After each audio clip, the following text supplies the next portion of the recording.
Hey, what's up? What's up? Good morning, afternoon, or evening, good people, wherever you are, wherever you happen to be, and however we're together. Thank you for being here. I'm Dave, and this is Dave's Head. So, what's in my head? Black Friday is coming up. This is Gobble Gobble week, so that means Thanksgiving, short work week, all that stuff. It's cold as hell, by the way. But Black Friday is coming up. And we're like pre-recession, they say, right? Times have been not that great ever since COVID happened. Some people recover financially, some haven't. We're going to talk finances this episode, which I'm excited about.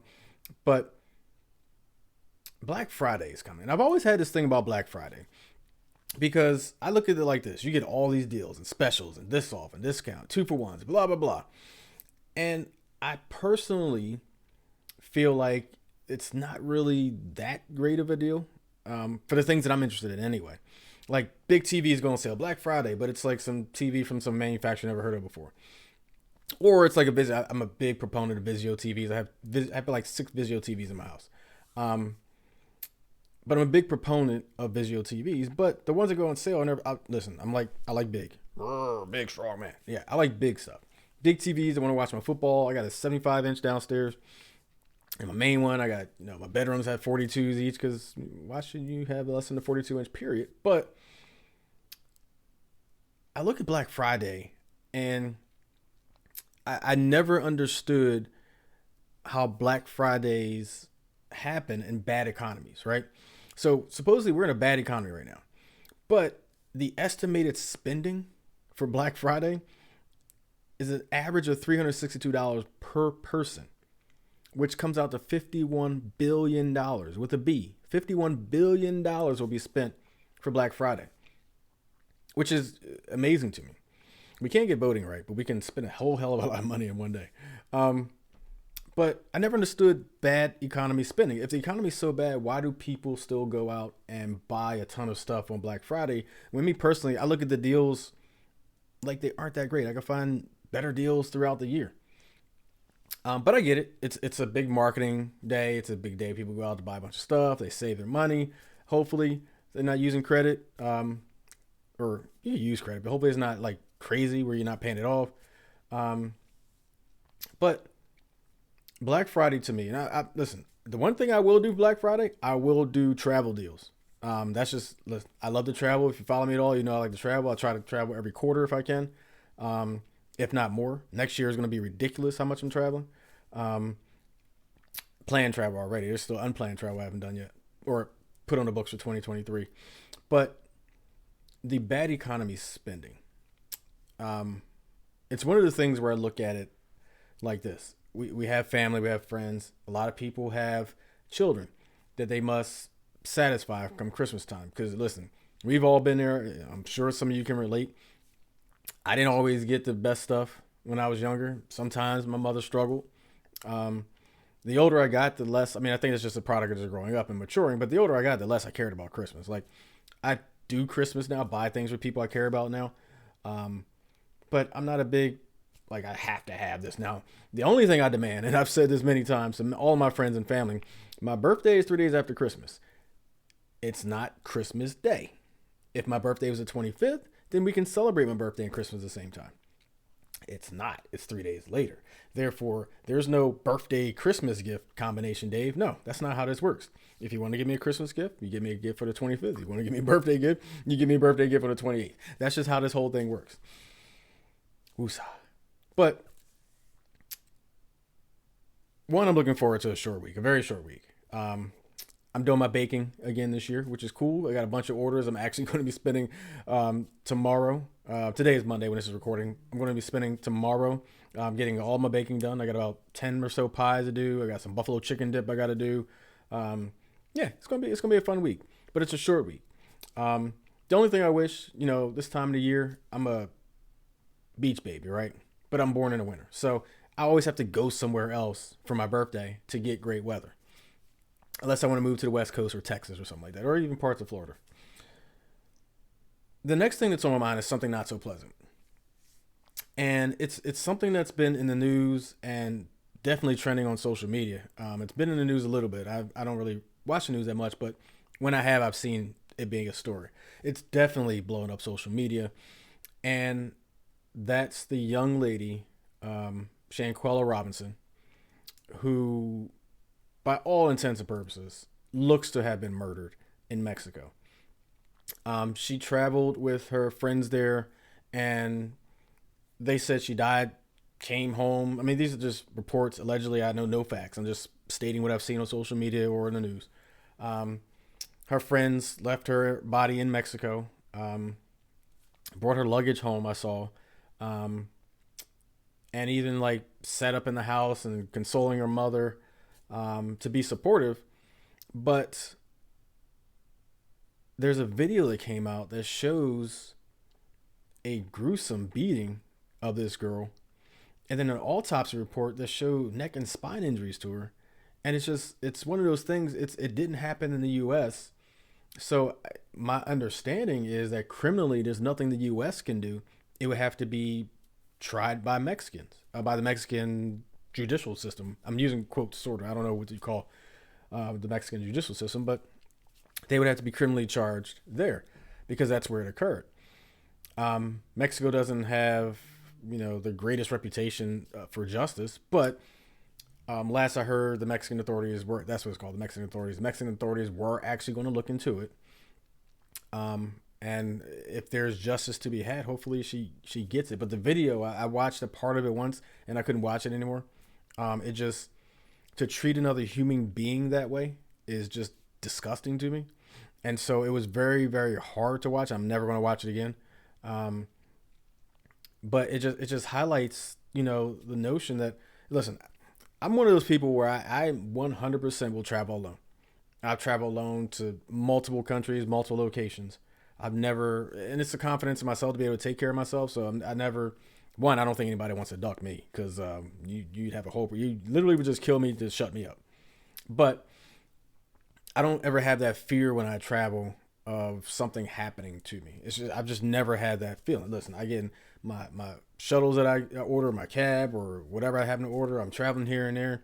I'm doing what I'm doing. I'm meeting people all over the place, but I don't let anybody get so close that, I feel threatened in any way. And I don't go walking off with people in dark corners of different countries either. So that part of traveling alone, I have comfort in. But I also will selectively travel with certain people, and that's multifaceted. One, I gotta trust you to travel with you because you're not getting us locked up in TSA because you want some, crap. Your personality is crap, so you turning up or something in the airport or taking pictures through security or doing some dumb stuff and you get us arrested. You're damn sure ain't getting me arrested in Mexico. Like, I'm not sitting there getting, in some Mexican jail because you done stole something from the store. Like, I gotta trust you to travel with you. The other side of that too is I generally don't travel with people, especially couples, because I've had experiences where I've traveled with a couple and I'm either with somebody or there was one time I was with somebody, so it was couples, and there's a time I was by myself. I was third, fifth wheel, whatever. So I've seen couples argue on vacation, and it just throws a whole entire group off. So if I don't know you well enough and don't trust you enough, I'm not traveling with you. Now, I've traveled with people who were friends of someone I did know and trust, and they know me, so they know, listen, don't bring me around no bullshit. That type of stuff. But the story, to get back to the story, Shanquella Robinson, may she rest peacefully and may she get justice, because it's one of those things where the family doesn't have any answers, right? The group of people who were there, they're not going to come out and tell the true story. It almost sounds like too is a huge setup to get her out of the country to do this to her, which makes zero sense to me, unless there's, and listen, my little twisted, watch too much CSI and all that mind says, well, maybe they did this in Mexico because they realized that they could possibly get away with it because of the Mexican authorities and their lack of due diligence or whatever. There's a possibility they chose this location on purpose because of the lack of accountability down there. Again, these are all assumptions. These are all things going through my mind. But, in the U.S., regardless of how you feel about the criminal justice system and its effectiveness and honesty sometimes, there's a higher percentage chance, I think we all can agree, that if this had been done in the U.S. as opposed to Mexico, that we believe that justice would at least be due diligent in its responsibility, as opposed to Mexico, which is kind of the unknown and doesn't have the best reputation. But the sad part is, to me, that this is a young girl whose life was taken from her, and it all seems very clearly like a huge setup to get her there, to build trust and all that, just to kill her. And so, I really hope that the family gets closure in the sense of, getting justice. I just really hope that's the resolution. What's in My Head is brought to you in part by Diggum Movers, your safe and swift moving company. An A-plus rated, one-stop shop licensed and insured moving company, providing local and long-distance services on the move. For more information, visit their website at www.diggummovers.com or call 1-888-77-DIGGUM. That's 1-888-773-4436. Now, the last thing that's on my mind is this episode here, which happens to be the season 3 finale. This is episode 17 of season 3, also marks Dave Head's podcast 50th episode. Woohoo! I was really, true story, I was going to do confetti, little popper. I was like, I don't feel like cleaning up afterwards. That's really why I didn't do that. But this is Dave's Head season 3, episode 17, which is also our 50th episode. 50. Listen, it's a big number. We started this, and we all know why. We started this in the pandemic to really provide information to people who were really struggling, scared, getting misinformation. Truth be told, I didn't want nobody drinking no bleach. I didn't want none of that shit. But if you remember our first episode, we go way back to Ty McGilberry, who happens to be my financial planner. I brought him on as my first guest because I really wanted people to look at their finances and have a plan to get through the pandemic and beyond. And that was one of the biggest things I heard and saw on social media, speaking to friends and family, that finances were one of the biggest things that were impacting them because of COVID. And so that's really where we started. And we got into, episodes about police violence and had a police officer on, had educators to talk about education. We had so many different people on that first season where we were just podcast only. We weren't on YouTube and Spotify video. And then we got into season 2. And if you remember, we started that episode, the very first episode of season 2. I recorded that day on January 6th when the Capitol insurrection happened. And I remember that episode. I had as I do for every episode, I have a whole script and things I'm going to talk about. Not really script. I don't follow script per se, but topic headers. And I wing it in case you haven't paid attention to my shows. I gave little bullet points to myself, and I just kind of go off the cuff from there. But I had a whole completely different themed show for that episode. And then I literally took a break between segment recordings and just kind of went and looked at the TV for a second in my office. And the insurrection was happening. And it put me in such a mood, such anger at this was happening in the United States and this country, that I changed the entire opening segment of my podcast, or for that episode. And then to go through all the different episodes last season, if you remember, we had my close friend, Chaka Williams on to end that season too. We talked about his journey, his cancer battle, and we went to vacation together to celebrate him and his wife's 50th birthday right after that episode, which we kind of alluded to on that episode and told a joke about it. And then we come to season 3, right? 17 episodes of season 3, remarkable guest on, musical artists. Yes. We did a bunch of stuff this season. And so as we go into Gobble Gobble, I always call it Gobble Gobble Day. It's just one of my things. I don't call it Thanksgiving. I eventually will get to calling it Thanksgiving, but I got to start with Gobble Gobble Day. It's just my thing. But as we get into Gobble Gobble Day and Thanksgiving, you're supposed to be thankful for things. And what I'm most thankful for as we head into Gobble Gobble Day, I'm just going to keep saying it, Um, I'm very thankful for my headers.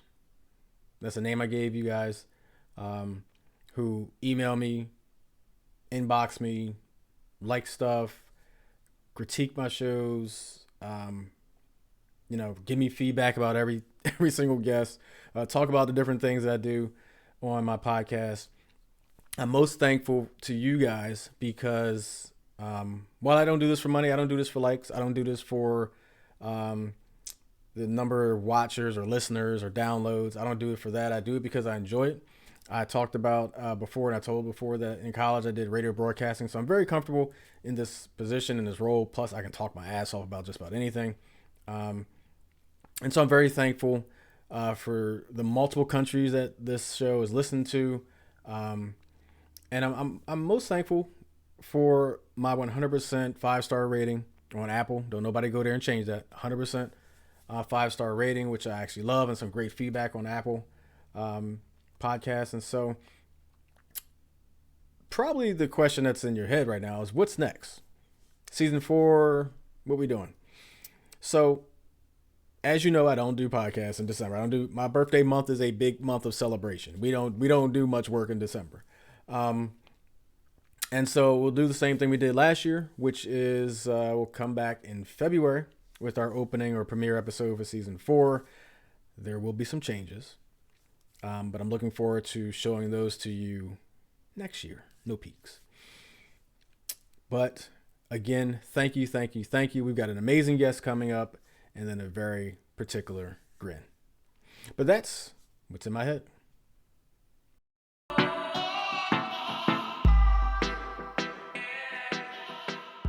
So I looked up the definition of poverty, and I found 2 definitions that were kind of intriguing. The first was the state of being extremely poor. The second one was the state of being inferior in quality or insufficient in amount. Now, I found these intriguing because the first one kind of, you can say, focuses on money, right? Extremely poor, or at least the definition that people call poor. Where I thought the second one talked about quality of life. I went a little bit further, and I found an article on continue.com that answers the question, what are the different types of poverty? First of all, I didn't realize there were different types of poverty, but they talked about 6 different ones, and I'll give you a brief description and a couple examples. So the first one they talk about is situational poverty, which they say is pretty common. It kind of happens after a job loss, divorce. I can talk about divorce. Health crisis. Hello, we just had COVID, right? So situational poverty. You lost your job. You got no more income coming. You're impoverished because of that situation. The second one they talk about is generational poverty. And so they define that as being a part of a family that's in poverty for more than 2 generations. Now, generation, depending on how you describe it in the definition, is 20 to 30 years roughly. So you're talking about a family that's impoverished for 40 to 60 years. That's a long time. They talk about you're kind of just in survival mode, right? You're going from crisis to crisis, trying to put food on your table and food in your mouth every single day. You're kind of existing, but you're in this trap, if you will, as a family. The third one they talk about is absolute poverty. And so that's absolute lack of resources, including food insecurity. A great example of that is America's homeless problem. You literally have no shelter, no food, no means of income. The fourth one they talk about is relative poverty. And I call this one the check-to-check poverty. So you're basically around 50% or below the average income. And living check-to-check, anything that happens in your financial situation can put you into that absolute poverty or situational poverty situation. The last 2 they talk about, they kind of put together, but I'm going to separate them: urban poverty and rural poverty. So urban poverty, think about structural issues such as housing, crime, safety issues, overcrowding, that type of stuff. Where rural poverty, and a great example they gave was during COVID in Mississippi, one of the poorest, if not, I'm pretty sure the poorest state in the country. Families were lining up their schools to get paper assignments for their children. Why? Because they have no high-speed internet. And so that's kind of what they characterize as rural poverty. So one more fun fact, and not really fun fact about poverty, but informational fact. So according to census.gov, they do the census every 10 years. The official poverty rate in 2021 was 11.6%, with 37.9 million people in the United States in poverty. Now, from 2020 to 2021, they say neither the rate nor the number in poverty was significantly different. And so when I read that blurb, I had to go do my due diligence, and I downloaded the fact sheet and the Excel spreadsheet they have on the site, because I'm like, what is not significantly different? Well, believe this or not, 331 million people, that's the population of the United States, 331.9 actually. between 2020 and 2021, there's a change in the number of people in this country in poverty of exactly 385. Think about that. 331 million people in this country, and only a change of roughly 400 people in poverty, which just says a lot about the state of the country, right? No, not a lot of climbing, not a lot of declining. You just kind of are where you are existing. So, lastly, last fun facts before I get to my guests. I looked up in their fact sheet, their data, and I wanted to look at the different demographics, the different identifiers, and who is exactly the highest and worst as far as poverty. So, looking at the race in the country, American Indian, Native American Indian, 24.3% impoverished. Black people, African Americans, 19.5%, and Hispanic are 17.1%. Those are the top three impoverished races in the country. Fun fact for you: white people, 10%. Caucasian people, 10%. So I looked at women and men. Surprisingly, I actually thought more men would be impoverished, but it's actually more women are impoverished in the country. 12.9% of women are impoverished, 10.5% of men are impoverished. So I'm a Northeastern kid, grew up in Philly, raised in Philly. I'm hoping to not be a Northeast kid for long. So I looked at the different regions of the country. So South, West, Northeast, Midwest, those are the kind of the four big areas of the country. The most impoverished, not surprisingly, is the South, 13.2%. Western part of the country, 11%. Midwest, 10.4%. And Northeast is 10.1%. Almost single digits. Now, this is the most telling stat that I have for this entire segment. I looked at education level. I talked about all the time how education is the key to so many things. If you do not have a high school diploma, you are impoverished at 27% in the country, 27.2%. If you have a high school diploma, have not attended college, you're at 13.2%. If you had some college at all, it drops dramatically to 9.2%. And if you have a bachelor degree or higher, you are only 4% impoverished in this country. 4.1% to be exact. So clearly, education and being a man, I guess, no, we're not going to go into the sex thing. But having an education is really the key to ensuring that you are at least more likely than not to be in poverty. So why are we talking about poverty? Why am I so diving into poverty? Well, I want to bring in my guest for this episode, Jasper Smith. A little bit about him. He is a generational poverty disruptor. We're going to talk about that. He helps people change the way they think and feel about money. I love feeling good about money, so we're going to talk about that too. And we're going to really talk about this. He's known as Mr. Hashtag Build Wealth, the chief visionary behind a financial education company called the Build Wealth Movement, which is trademarked. Congratulations. And he works tirelessly to disrupt generational poverty for everyone so that their kids can have a life of privilege. So Jasper Smith, welcome to Dave's Head. How's it going? What's up, Dave? I'm doing good and I'm blown away by the amount of poverty research you've done because I've lived everything you've read. Like I just lived it being in my industry, and you just I've seen it. And I see what it looks like when people have that impoverished mindset. And it's almost like I can't do anything to get them out of that like way of thinking. Yeah. And that's why the Build Wealth movement is about changing the way you think and the way you feel, because we think a certain way or we're not exposed to the information. Some of us just didn't get the memo. And while others are, we're so emotional with money. And this is this year we're in right now is a prime example of how people respond when times are quote unquote bad. They're bad for some of us or a lot of us. And then there's a whole nother world who is gearing up for the come up, for the comeback. And that's that emotional piece of seeing your account balances maybe drop, but thinking, hey, is this long term? Is this short term? Who's helping you sort that emotional stuff out? And we don't have to go into it today, but everybody's using financial trauma. Who doesn't have trauma? Yeah. Okay. But how do we get past some of these things? And that's what this movement is about. Like Mr. Build Wealth is here to help people figure this game out. One way or another.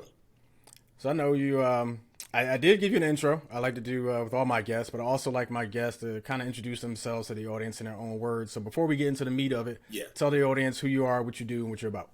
Yeah, so government name, I'm Jasper Smith, also known as Mr. Build Wealth. I'm born and bred in the South of Durham, North Carolina. I attended a historically black college, North Carolina A&T State University, the greatest HBCU in the country, in the world for that matter. And I had this urge to get out of the South for some of the reasons you explained in the poverty piece. So I've been in California now for almost well, actually over 15 years. So I live in Oakland, which, if anybody's familiar with the Black Panthers, that's where this movement was started. So I leave a city in Durham that was known for its Black Wall Street back in the day, and then I go across the country to an area that created where the Black Panthers were birthed. So kind of on this, like, I can't seem to live in places that don't have a history around like Black people doing it. And so I had this kind of curiosity about money coming out of college, and was just like, I've got to learn more about the money game, because there's a game being played and I'm seeing certain people maneuver in a way that is helping themselves, their families, and their grandkids. And then I'm seeing everybody else. And I was like, hey, I might as well do what I can to try to learn, and then try to help the people who look like me. I mean, my industry is still dominated by folks who don't have my complexion, who aren't female. And so I took it upon myself as a financial, you can call me a planner, advisor, practitioner. I'm licensed to do insurance, investment business. And so I realized that I've got to learn this for the sake of my own family. But there are so many people who are afraid to just have the conversation. So I figured, well, if I go down this route as a career path, maybe I can do a little bit with the time that I have on this earth. And I always say a little bit, because my little bit and your little bit helps a lot of bit. So I'm trying to stay in my lane and just focus on getting people to have this conversation about all things related to money, and then watching the results, because you just rattled off some information that I've been watching it and reading it for years, and the data has not changed. I mean, I got into the industry in 2008, so I'm watching an impending recession, and then we live it. And so that shaped the way I think about money, the way I move, the way I look at my investments, the way I think about insurance, the way I think about, not following the herd or the crowd. And it's just like, hey, y'all, there are wealthy people who always seem to make the right choice in these times. What's stopping you from doing it? And that's where I lose people. I'm not a behavioral psychologist. That's where I lose people, Dave. Didn't y'all just see this? You were alive in '08. What did you do then? Did it work out for you over the next decade of that run in the market? And I don't care if you were in real estate and in the stock market, it was good for some of us. So I've got this passion, man, to want to share, my story and just the experiences that I've had, and just started to question, why not you? Why not? That's the question I'm trying to answer to people when they tell me that they don't want to do certain things for themselves, for their kids, for their family. I'm like, tell me why. Why is this not a good idea? Even if you don't buy from me, you got options. But tell me how you're going to keep doing the same thing and producing a different result. Tell me how that's going to work. Because all I'm saying is the same thing and the same results, and we know that's the definition of insanity. And I think people who have this impoverished mindset can't get out of it. Can't. Like, I'm literally coming in trying to pull, trying to scrape. And sometimes that even that isn't good enough. Yeah, so I actually, I have this whole series of questions, obviously, that I made you aware of that I was going to ask. But you're introducing yourself, which I will say is one of the more in-depth introductions I had in my show, 3 seasons. But two things came out from it. So one, when I was looking up these statistics, and full transparency, my audience know I'm fully transparent. We booked yesterday, so I did all that research in like the last 18 hours. But the one thing that surprised me the most out of all that stuff that I read off in the intro was the disparity between educated and not educated with impoverishment. 27%. That's a quarter of the people who have no high school diploma, are impoverished just straight off the jump. And then for that to come down to 4%, which you would expect, the higher an education you get, hopefully you make yourself marketable with your skill set and that type of stuff. But to 4% is an extremely low number to me. I assume that even if you're educated, things happen where it might be, say, 10%. But 4% is such a example for why education is so important. The second part of that thing that popped in my head while you're just talking there is mindset. You talk about impoverishment being a mindset, or poverty being a mindset. How ingrained does it get, and how hard is it to pull people? And you say you're pushing and pulling, but how hard is it to get people to change their direction financially? Honestly, I'm still trying. I have failed a lot of people, and but I didn't fail myself, right? I failed like this collective of I've got to do more to keep trying. Some people aren't going to do it. Some people have literally given up and lost hope. There's no hope for me because I don't have the education, because I wasn't born in a certain zip code in this country. We can always make the excuse. And I think it got to the point where I would get frustrated hearing the same excuses.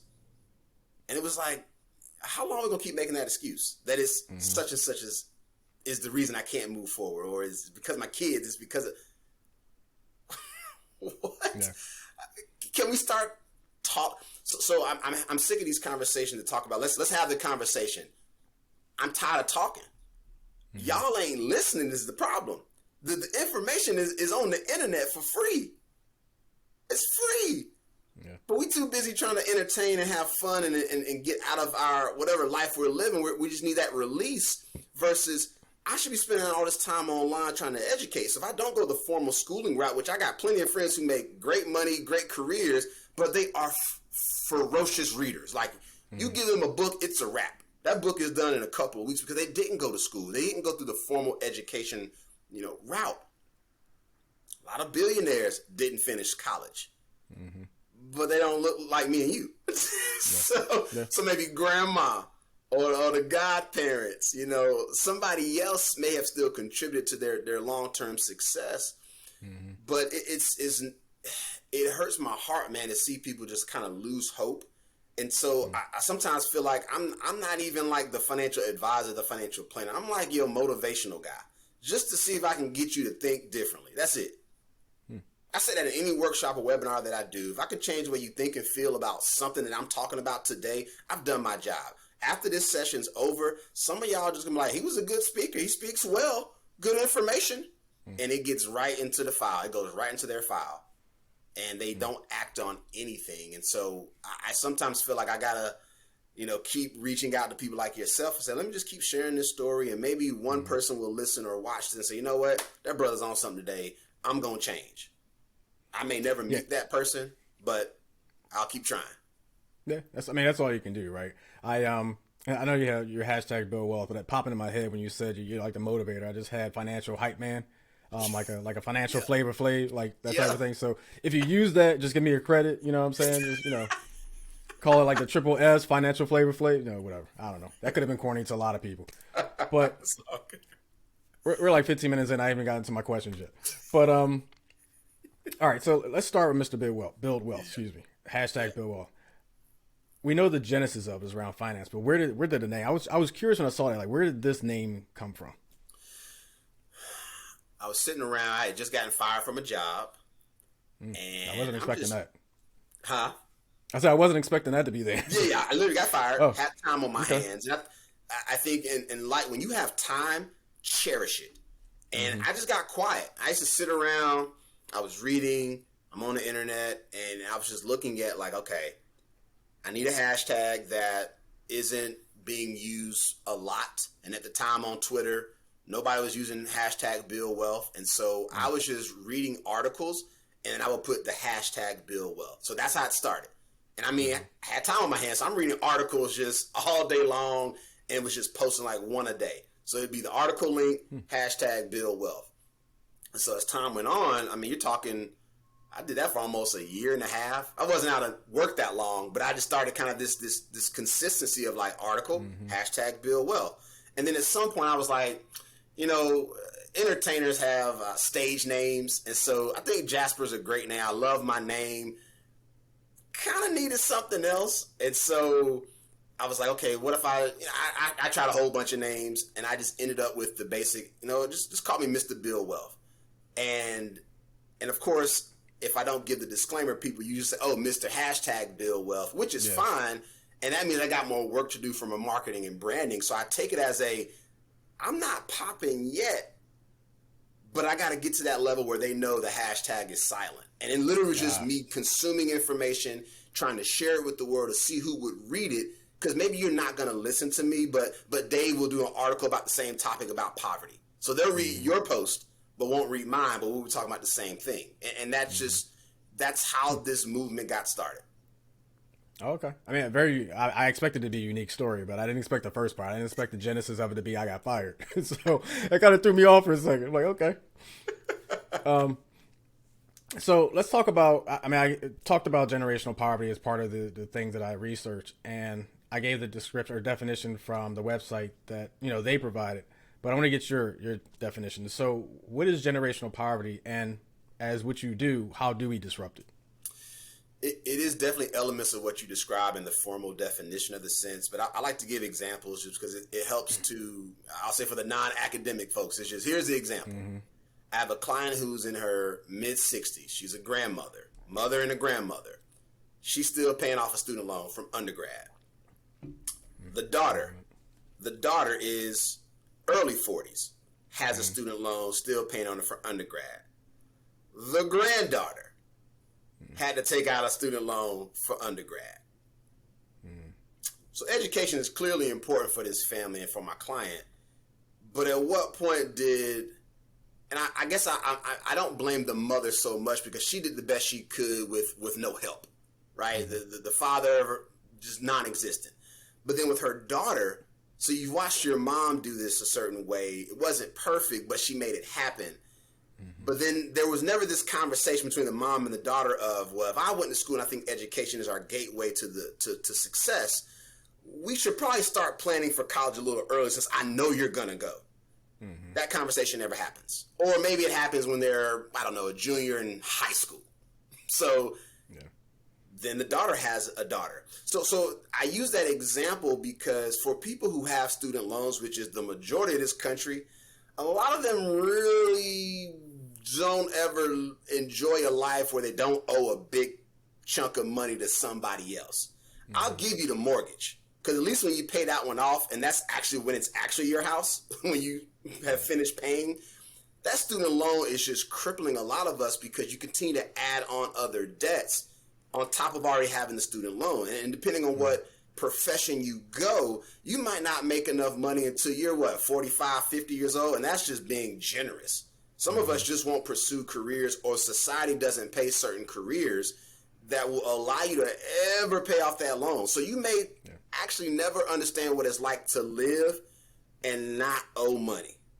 And you may not have enough time and earning potential to build up substantial assets. So you can have some debt. Debt is fine when you have a ton of assets. But most of us, it's the other way around. A whole bunch of debt, very little assets, because we're starting from behind the starting line. Yeah. That's what's happening. And when I think about generational poverty, so you think of the young girl, the granddaughter. Can she buy a home when she finishes undergrad? Nope. Nobody in her family is going to give her a check for a down payment. So now we prolong home ownership. She may or may not get into investing depending on who her circle of friends are. So now you look at, okay, that's another decade, and I'm in my 30s, and now I'm starting to make the money. Student loans get a little lower, but now I got a car note, a car loan. Now I got the mortgage. Maybe I had a kid or two. Maybe I got married. I mean, you think of how we just compound all these things in life, like we're supposed to go down this track. But if we just started having conversations a little bit early on, I think student loans would be optional for a lot of people. Mm-hmm. So it's really having that conversation and putting a plan in place so that you're not going in debt just because you're getting education. You're getting education and then prospering and passing that on to the next and the next and the next. Absolutely. Gotcha. Because, in that example, I hope the granddaughter, when she is able to have children, just starts college planning from day one. Like as soon as she gets pregnant, just boom, we're going to start saving right now. Because I've watched mama, I've watched grandmama. Again, but if your elders aren't having the conversation with you, you are doomed to repeat history. And we don't pay attention. Like it's right in our face. But how many of us have sat down with our elders and asked the question of, what do you wish you would have done at my age? I did that when I was 21. I got into the industry, so I was just curious to know, like, what should I be doing at 21? I don't know nothing. But people started telling me I should have saved more, I should have invested more, should have got all my insurances early when I was young and healthy, not wait until I needed it and had to pay for it. And I was like, what else? They're like, that's pretty much it.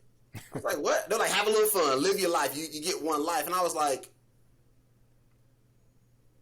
is there more? Mm-hmm. Yeah. And these people were, pretty well to do. And all they said was, you don't have to be a genius to be wealthy. You just got to begin and just keep adding as you go. Learn as you go. Don't ever stop learning about opportunities that could help enrich you. You can only work so many hours. So why do you still think you're going to work 3 jobs and be rich? Imagine if you worked 3 jobs and invested 2 of those income streams and lived off of 1. I'm getting ahead of myself. But you see if we start changing the discussion, the way we think about these things, you could be a teacher and live a very good life if you learn how to invest from day one, because society is never going to pay you as a teacher in this country, straight up. I love my teacher clients, but I wish all of them would just have learned investing before or during the time they knew they were going down this career trajectory. Hey, just learn how to invest now. I don't care what just learn how to become an investor, because your paycheck is just never going to do what you need to do. So talking about the plan and starting young, financial planning. What's the minimal key components that everybody should have in their financial plan? So, I mean, there's so many aspects to it. Talking investing, insurance, savings. I mean, so many things. But what are the minimal key components that everyone should have in their financial plan, whether you're starting now or you're starting back when you really should start as a team? I think first is taking inventory. And this essentially is doing what's called a balance sheet. This is not a budget. This isn't anything to have to do with cash. This is just, do you know where you are today? And I think if people took the time to do that very first important step, it opens up the door for us to see where it is we need to go. And the reason I say that, it sounds basic, but it's hard for people to sit down and just go log into your account and look at the number and then write it down. And whether you write it down on paper, in your app, on an Excel spreadsheet, if you just take inventory first, that begins the planning process, because now I got an idea of what you got. So if you've taken inventory, like everybody else, let's talk about your goals. Where do you want to go? So here's what we got.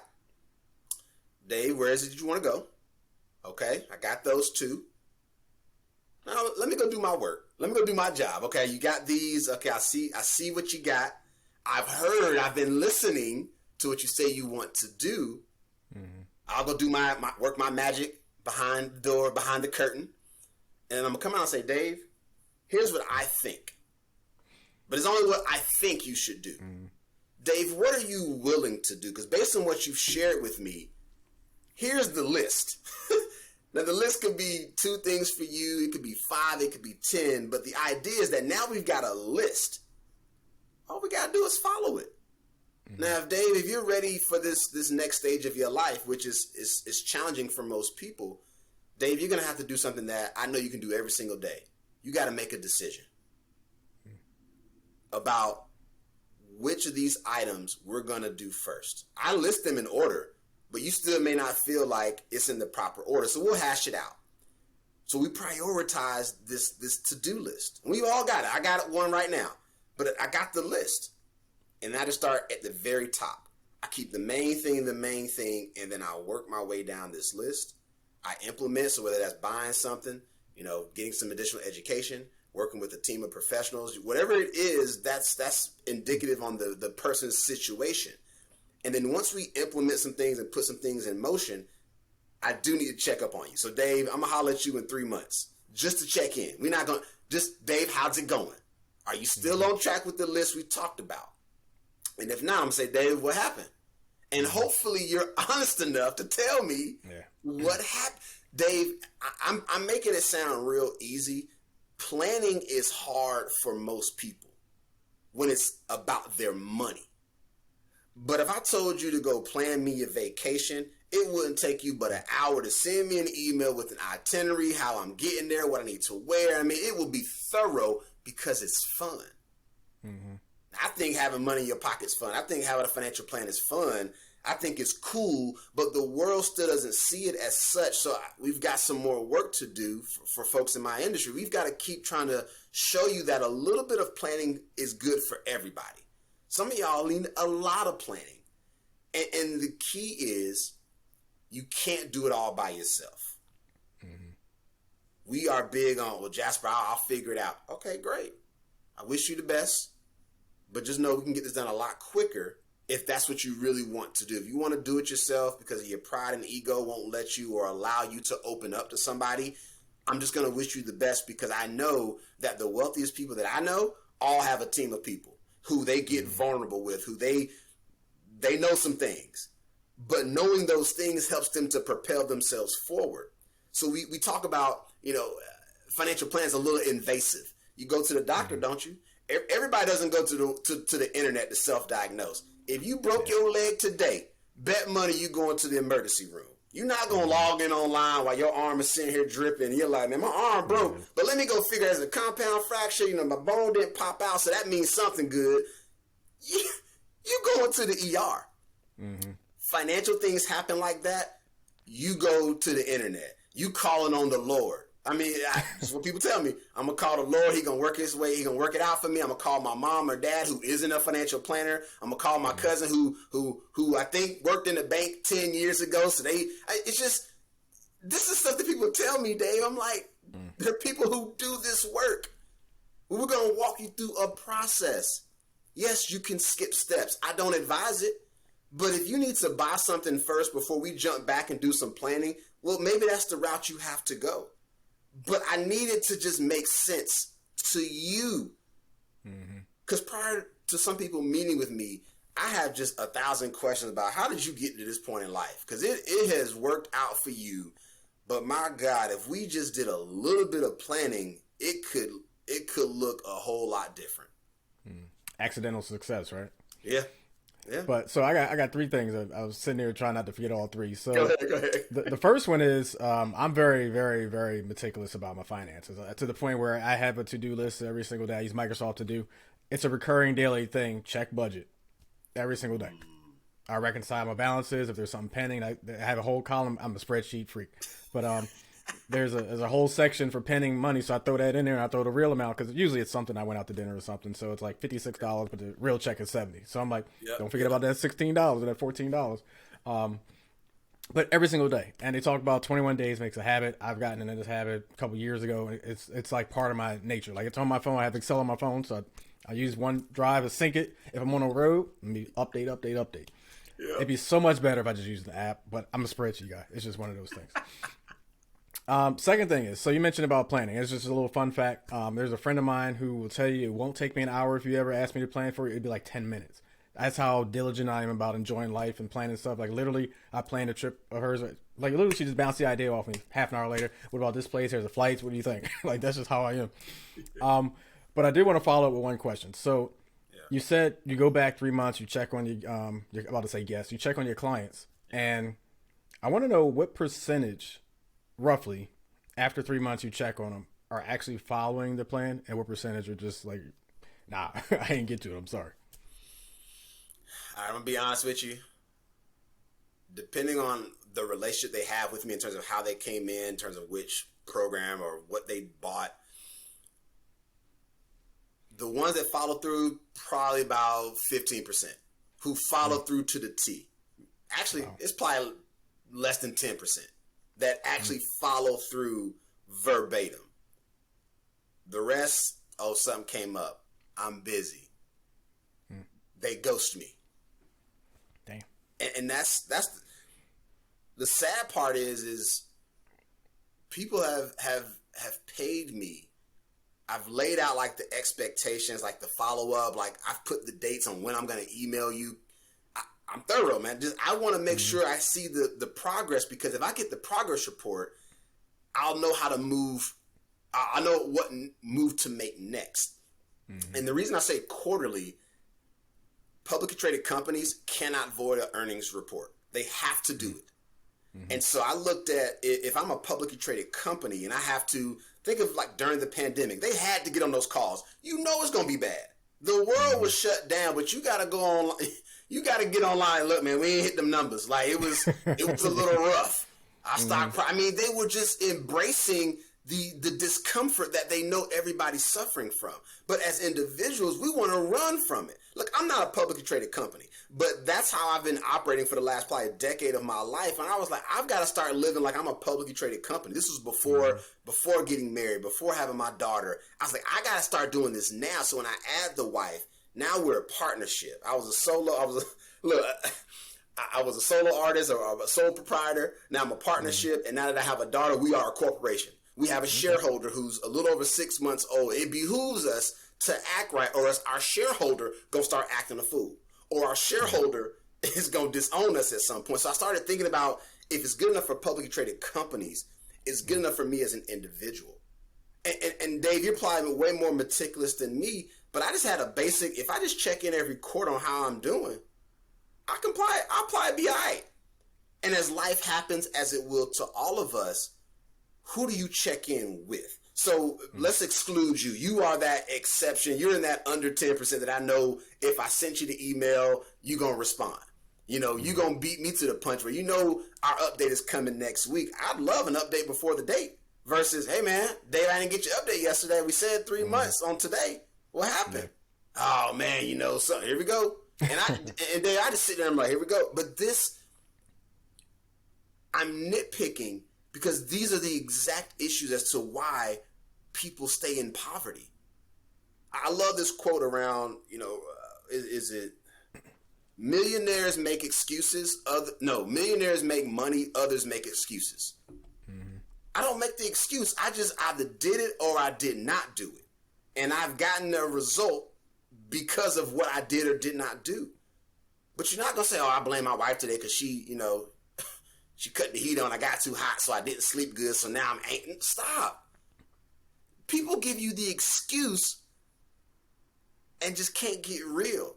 So that's why their bank accounts won't get fat. That's why their investment accounts won't grow. And they'll keep using these excuses as to why they can't move forward. And then we'll be steadily just moving forward like, I told you what to do, but you didn't want to hear from me, or maybe it wasn't the right day. So Dave, the success rate is, I wish it was higher, but honestly, I don't know. I don't know if it ever will. Not anytime soon. Maybe when I'm a lot older, a lot grayer, maybe then. But right now, the statistics don't look promising. Yeah, I will say I was guessing in my head. I had 30% in my head, so I'm actually surprised at that low. To tell you the truth. But I gave you a gem earlier. I'm about to give you another gem. So, again, if you use that, just want a little kickback, just a little shout out. So there's a saying, excuses are tools of the weak and incompetent, right? And it continues and continues. I'm not going to do the whole thing. But I say you should say excuses are tools of the impoverished. Boom. Telling you. Check it out. Excuses are tools of the impoverished. Never mind. He didn't like it. I do like that. Okay. I do like that. Just say. All right. So let's shift a little bit. Okay. We touched on insurance before, and I've grown over the years to get an appreciation for life insurance. Not because, obviously, my life insurance I'm not going to use, right? I'm dead. And what it can do, not only for any debt that I have, but for the people who I care about, who I make beneficiaries. I'm not going to say how many zeros. I actually just added a whole nother policy. I got like 4 policies now. But I had an opportunity to add a substantially large one, and I did. Yeah. But when it comes to life insurance, where do we generally get it wrong? And what should the thought process for life insurance be for people? I love it. So let me correct you really quick. You should be using your life insurance while you're alive. We don't have time today to go into it, but it is a very tax favorable vehicle that many people leverage for tax-free retirement income. I'll leave it at that. Some people don't believe in it. I understand that a lot of well-to-do people have shown me the light, in addition to everything else you're doing in terms of asset building. But the life insurance discussion is challenging because we got to talk about death. And just that alone, that topic scares us.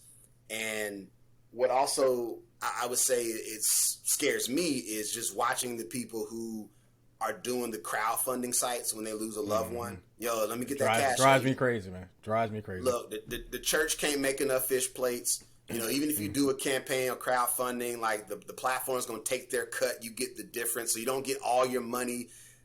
It would have been better had you just had a policy. And so I think part of it is we got to get comfortable talking about our time on this earth, like our mortality. We're not comfortable. So that's the first issue around it. The second one is we've met too many, I'll call them just sales agents. They don't care about how much you need. They're just trying to get that policy number up. And they'll sell you any Joe Schmo policy to just get it done. And I think the industry sometimes has done the consumer a disservice because, well, Dave, you need insurance. Let me get you this policy for $100,000. And they just throw out a number. And you're like, oh, I can afford that policy. Boom, you got $100,000. Now, Dave, if I actually took the time to go through a process, and this is my process for anybody that wants to talk life insurance. First thing, how much do you need? That's it. First, and whether that's a combination of you getting it on your own, having something through your employer, I need you to know how much you need. So there's the old school rule of thumb, 10 times your income. That was an old rule. It still works depending on where you live in the country, not so much in California. But 10 times whatever you're earning for the year, that's a good starting point. Some people have it, some people don't. Actually, most people don't. Most people are underinsured. Yeah. And so once I figured out the amount, then I figure out the type. And there's really only two. There's term and permanent. And I say permanent on purpose because there are a laundry list of permanent policies. People have heard whole life, index, universal life, variable life, and blah, blah, blah. And you can keep going. So I say permanent, meaning you're going to have that for your entire life. No matter when you buy it, they rocking with you to you out. The term, there is a specific time frame that you're buying or renting this insurance. So if it's a 20-year policy, look, year 20 plus 1 day, you have no more coverage. But maybe that's all you needed coverage for because you had young kids who you were trying to get through undergrad. So when you have or need the most insurance is usually when you're younger and or you're building your family, just got a house, like you have a really big need. So the insurance need is kind of like this, is it the bell curve? It's like as you're building, you need more coverage, and at some point you kind of don't need it, It's kind of like, And that's generally how people should look at it. The problem is we don't go through a process. Nobody's walking you through the life insurance calculator. They're everywhere online. I always recommend go to one, figure out how much you need, then go figure out what type. And sometimes it's a combination. Maybe I love the permanent, but it's more expensive because they rock with you for your whole life. So you can't maybe afford it, but you need the term for sure. So maybe you do a larger term. So let's say your number is $1 million. Maybe you get $900,000 in term, and that's still going to be for the low. And then you get a small $100,000 permanent policy. That's where you start. When you can afford to do more permanent, well, there's a feature in most term policies that you can convert the term to the permanent.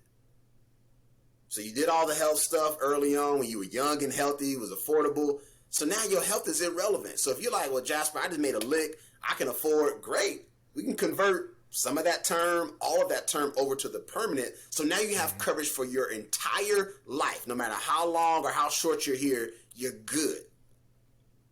Check that off your list. Most people, Dave, I'll be honest, most people haven't done a thorough insurance analysis to even know their number. And two, again, like I said, they're probably underinsured because they haven't done step one. I wish we could stop thinking of it as just death insurance. And we got a lot more work to do. We got a lot of work to do. So real quick, how much can we use life insurance to circumvent that generational poverty? Term insurance, because it's affordable at most companies, is the cheapest way to leave a legacy. I'm saying it again. Term insurance. It's affordable. Everybody, if you're not super healthy, you can get it. The easiest and quickest way to leave a legacy. And the reason I say that is because people have objected to it. Well, Jasper, I'm gonna go be a real estate investor. Well, real estate needs time to appreciate. Unless I'm missing the asset, it takes time. The business, it takes time to build and grow a business. It takes time for all these other assets, the stock account. It takes time and good favorable markets for these assets to appreciate. So while you're saying, well, Jasper, I'm not going to buy insurance, and I have 3 little kids who are under 10 years old, I'm going to work on this real estate hustle. I'm working on this crypto play. I'm going to say, cool. So you doing this, where I could have got you to $1 million tomorrow. Here's the game I'm playing, Dave. I'm trying to get you here so I can check this off your list so you can then refocus on the other parts of your plan. Well, my bad. You ain't got one. So you just out here shooting from the hip. Quickest way. Quickest way to leave a legacy to disrupt generational poverty is to have life insurance. Do you know how many wealthy people got their start from a grandparent dying and leaving insurance money? You know, you've heard the story of, well, these aren't death cases per se, but favorable uses of insurance, of life insurance policies. Look up McDonald's, look up JCPenney, and there's another, JCPenney, McDonald's.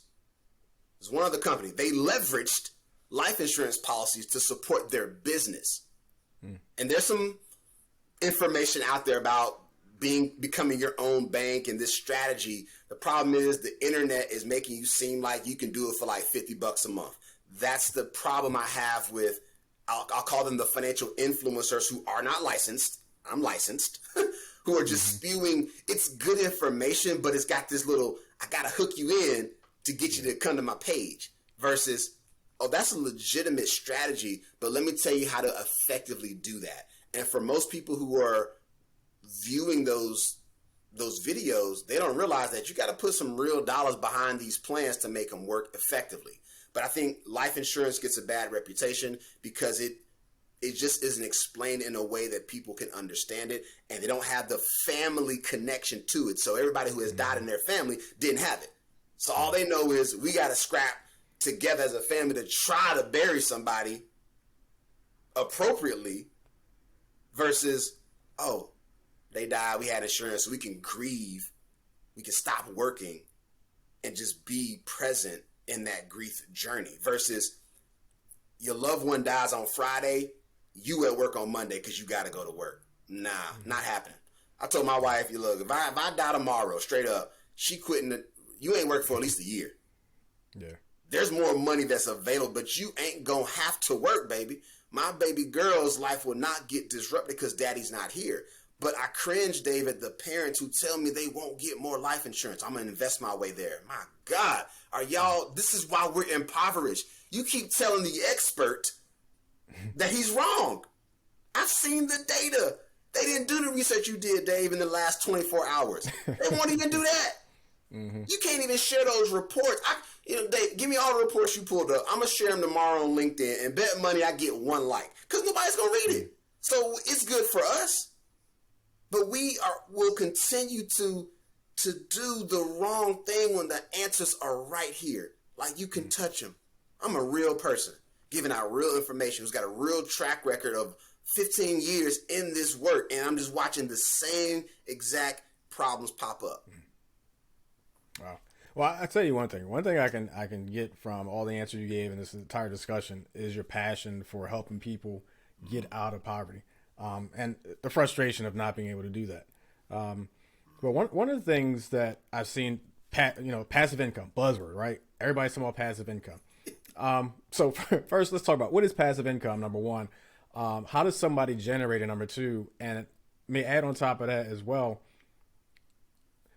is it legitimate, right? Is it a legitimate way to get you out of poverty? Absolutely. So passive income is income you're earning where you're not physically having to go do something. Like, I'm going to go to sleep right quick.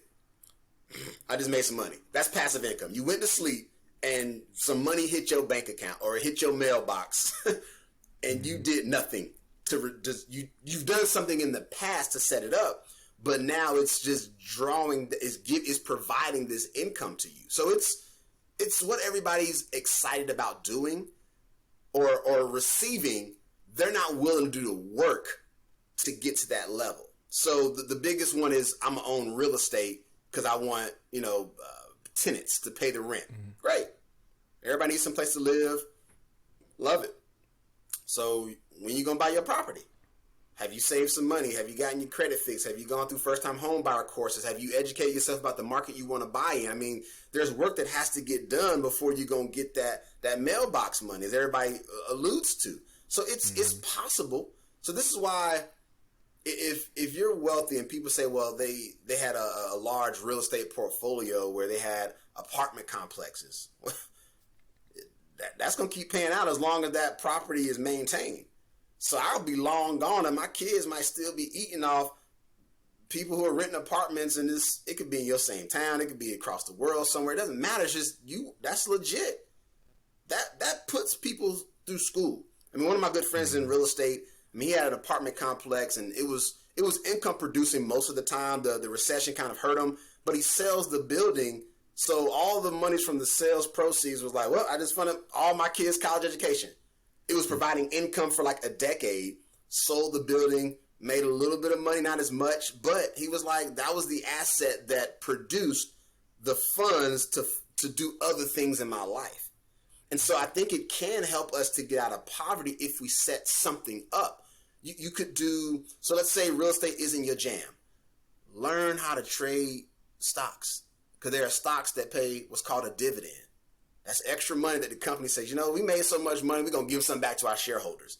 So you could just have a portfolio that's paying you a dividend. I've seen it every month, depending on when you bought the stock. You could set it up to where you're getting money from some corporation that you and I both know, household names, that could produce an income.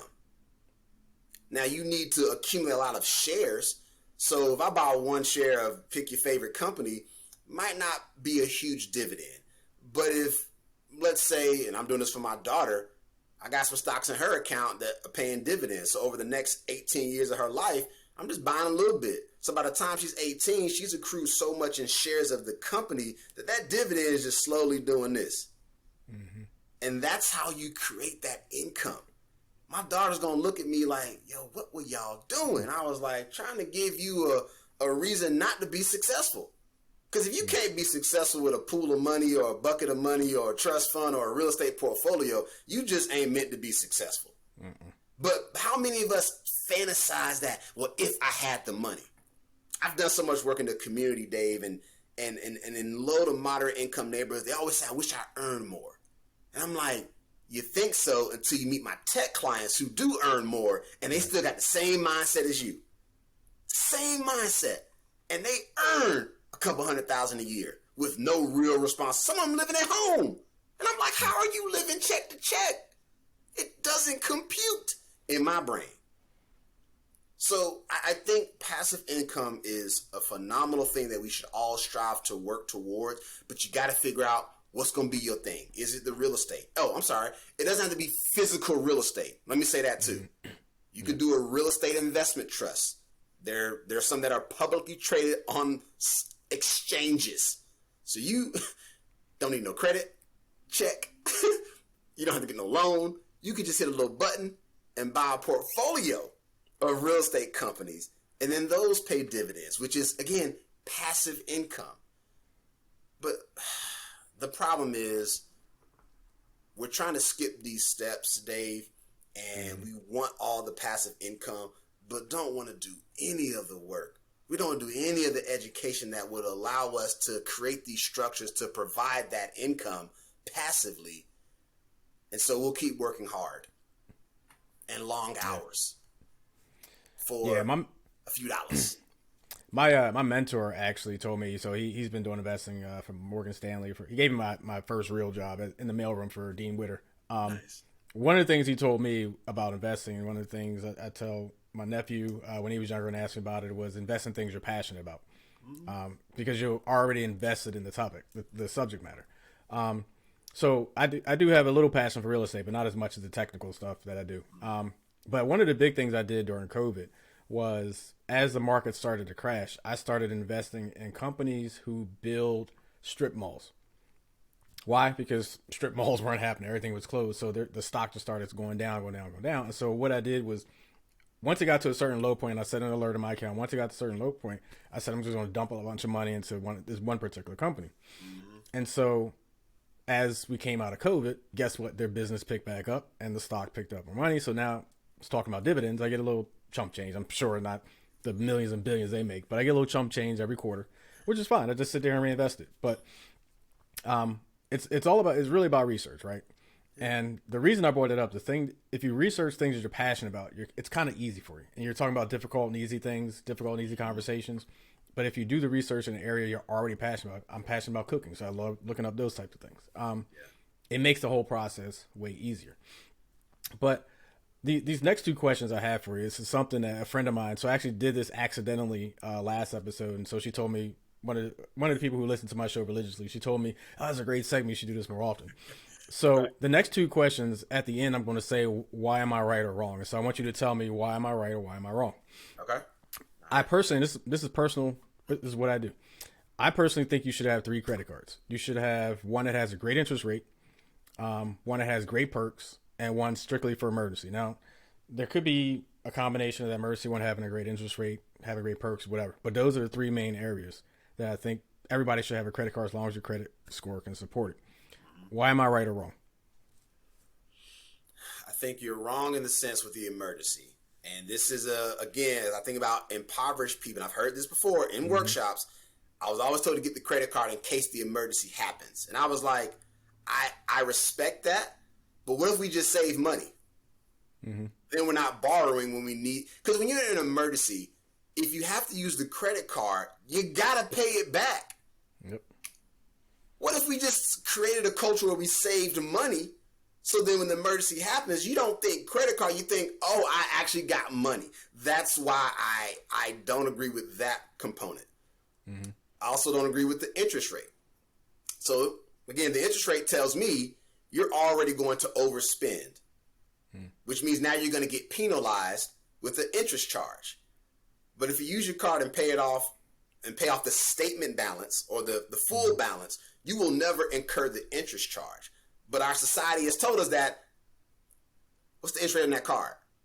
Interest rates matter when you're getting a home, when you're taking out maybe like a student loan, maybe a business loan. Like you have a long term, like a long time parameter, the interest rate does apply, but credit cards, interest rates should not be applicable. But again, our society has told us that, and I've done this a million times, it always worked. If I say I'm going to get a credit card tomorrow, the majority of people will respond, what's the interest rate? And I'm like, fail. So, fail. Your third one, perks, you're right on. Perks is a good reason to get a card. Can you even pay the credit card off is another great reason to have multiple credit. I love credit card hacking. I love it. You can have 1,000 if you want. There's no harm in that. Like you say, if you're responsible, if you're disciplined. I mean, I look at these credit card hackers. I have gotten plenty of free trips and points because I knew I was going to spend X amount of money in the 3 months to get the promotion. You know, the annual fee. It's worth it if you're getting good perks. So I agree with you on 2, or disagree with you on 2 of those, but the perks, I do agree that you're right. Gotcha. And just for the audience sake, can you explain real quick what credit card hacking is? Yeah, so you are using the credit card system to your advantage. So we've got a trip next year, some international travel. So right now my wife and I are shopping credit card bonuses. So based on if we both got great credit. So if we apply for a card, spend, I don't know, some thousands of dollars in like a 6 or 3 month time frame, we'll get hundreds of thousands of points, which we're trying to get because my wife has we got 2 international trips and we're trying to get the flights paid for. So we're going to try to hack the system by applying for those cards, only using those 2 cards to get the points. We ain't going to use the cards. And then we'll go do that again and find another card that, okay, we need to get a whole bunch of points so we can pay for something that we want to do. And then we do the same thing and then we rinse and repeat. And so there are a lot of people online who do this. They've got like 40, and the credit card companies hate them. But the rules are the rules. My credit's great. I can keep applying all day long. I keep it in good standing. I don't have to carry a balance. I can use it, pay it off, and never run afoul of interest charges. So you learn how to use the rules to your advantage. I'm sick of people telling me what the companies won't allow them to do. Let's flip that. Learn the game, use the rules to your advantage, and you'll stop getting played. We all got to play in this game. But it's all about who told you what. I mean, the credit card thing, I'm actually doing an article about that. I just did it recently with a class. And I told my students, I said, watch the world. The world is going to fail my quiz again. And they were laughing like, nah, Mr. Smith, you're not going to. I was like, watch. Everybody thinks interest rate is the first thing, but that's wrong. You've already psychologically told yourself you gonna act. That's consumer spending. That means you swipe that card when you know you shouldn't have. You don't do that with your debit card because if the money ain't there, you know it's coming up insufficient. Mm-hmm. I'll get off my soapbox, Dave, but this credit thing, if we hacked it the right way, like how I'm teaching my niece and my nephew, like, and my friends' kids, we are going to work the system to our advantage and never pay interest charges. Ever. And so, just for the record, what he's talking about is an introductory offer. So whenever you get a credit card, it's 0% interest for 18 months. Or if you spend $5,000 the first 6 months, we'll give you 100,000 points, or 3 for $1 matching. Those are all introductory offers that have to be honored by the credit card company once they approve you. So yeah, I'm okay with being. By the way, I'm okay with being wrong. Listen, I'm not right all the time. But that is what I do though, and that is and listen, I'm sitting there humbled myself because that is the mindset that I've always had. Well, what's the interest rate? What's the interest rate? I mean, I maxed out 2 credit cards at 18 when I got to college because I used to have them on the boards and the tables and the mess hall. Get the 0%, get the 0%. Next thing you know, I'm $3,000 in debt. And I'm like, Dad, can you pay this off for me? Yeah, like what's going on? And before you ask your next one, Dave, you're right about the introductory, that 0%. I've done that multiple times just to shift debt from the interest paying card, knowing I got 12 or 13 months of just, I only owe what I owe. It is a great way to get out of debt and save money on interest, but your credit got to be right. So I just wanted to throw that in there. So yeah. Yeah. Well, and the other key too with that too. So a lot of people, and I don't have the experience of, the people you've encountered, but I know a lot of people who've done that transfer. It's called a card transfer or credit transfer. With credit cards for the 0% interest for X amount of time, they get that card paid off because that's what happens, and then they start using that card again, which is like, what the hell is the point? You're gonna get me on a soapbox, see? No, you're not gonna do it. All right, so next question, real quick. So again, why am I right or wrong? So talking about my daily budgeting, I do zero-based budgeting. So basically, what that is, real quickly, is every single dollar has a purpose, and so I think zero-based budgeting should be the method that everybody uses. And the way I use it is every time I get planned income, not unplanned income, but planned income, anything not spent from the prior budget goes into savings, and I start fresh from just that planned income. So essentially every time I get paid, I start just with that amount in my checking account. Everything else is not used, goes into my savings, and I repeat, build up the savings. Why am I right or wrong? You're right. It's just too hard for us to adopt. I have pitched the zero-based budget. It ain't for everybody. Everybody can't be you, Dave. I've pitched it. I've tried it for a little bit. It works. I think you said the key word. When you got planned income, like I've been an entrepreneur, so this is my life. Yeah. But for people who have just one job, one income, I wish that would become the norm. It's just too hard for people to believe that it could work. And people are like, well, why should I spend everything? And I was like, because you should. If there's something left over, that meant there was money that could have gone to one of these goals you just told me about. And I wish it would become the norm. I would love like a famous person to start preaching it, because you gotta get somebody famous and cool to start talking about these concepts to make it like a thing.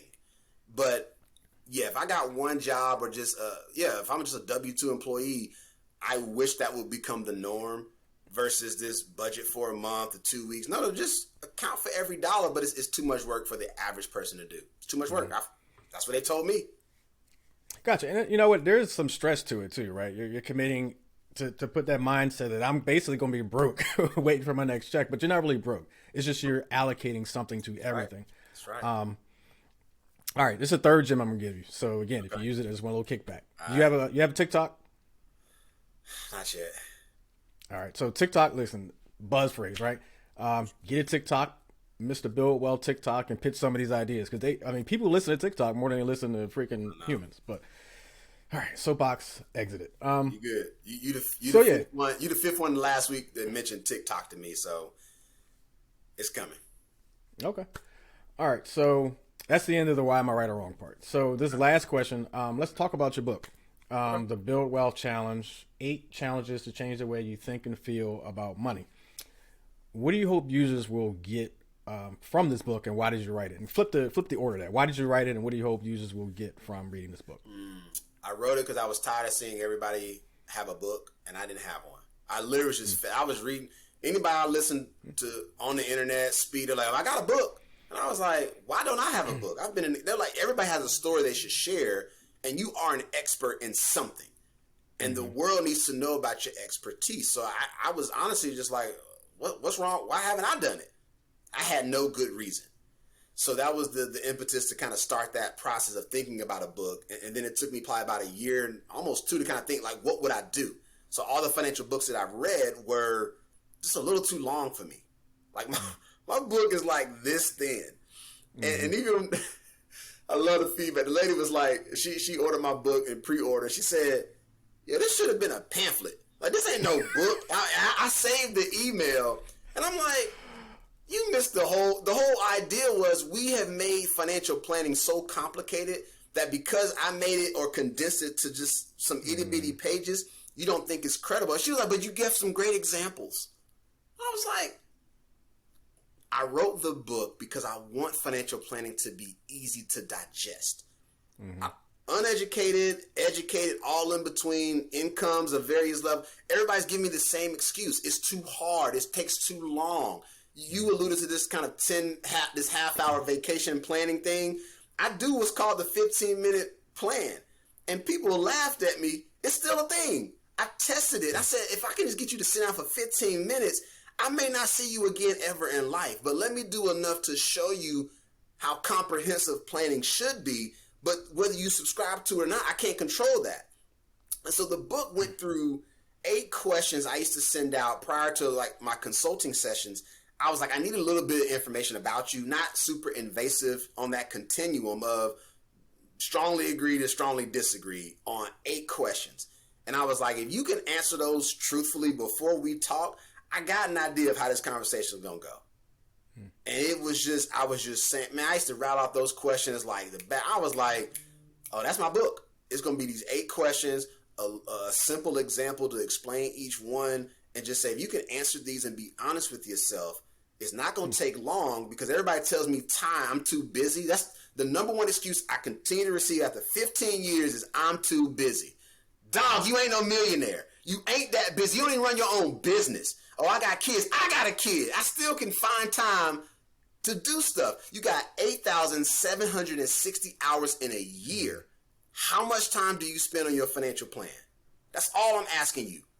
And if you can read my short book, I think it'll change some people's lives. I think it will get some people out of poverty. I think it will open up the conversation in your household, because it's so easy. You can't say I made it complicated, because the world has you thinking you can't get wealthy. The world continues to tell you that you got to stay impoverished. But you continue to see examples where people have transcended to great levels and heights in their lives because they just accepted that I'm sick of where I'm at. And my book is just 8 questions. Be honest. Don't even call me. Just be honest with yourself. You keep making the excuse, but it's still the same old. Take inventory, do some goals, do budgeting. I mean, I'm with you with the zero-based budgeting, but I was like, pick the budgeting strategy that works for you. I give one in my book. I don't care if you don't use it, because most of my clients don't do budgets. I make enough money to cover my bills. That's what I usually hear. Or I make enough money to have a little fun, pay my bills, and, okay, great. Let's just put all that stuff on autopilot. But people have told us that financial planning and investing and saving and retirement and insurance, they have been told that it's complicated, that we cannot talk about it in a manner that's easy to digest.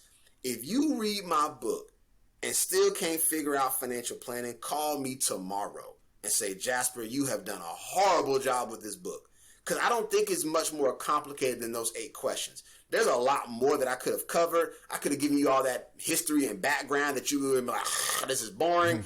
I get right to the point, and you done.